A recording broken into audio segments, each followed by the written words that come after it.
front of me is Honor 50, and today I would like to show you how you can switch on or off automatic text correction on this device.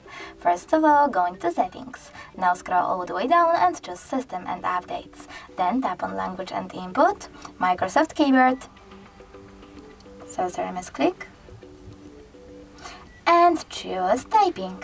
Then you need to tap on the switcher next to Autocorrect feature. As you can see, automatic text correction is now off, but you can always turn it back on by tapping on the same switcher. Thanks so much for watching. If you enjoyed this video, leave a like, comment, and definitely subscribe. Bye!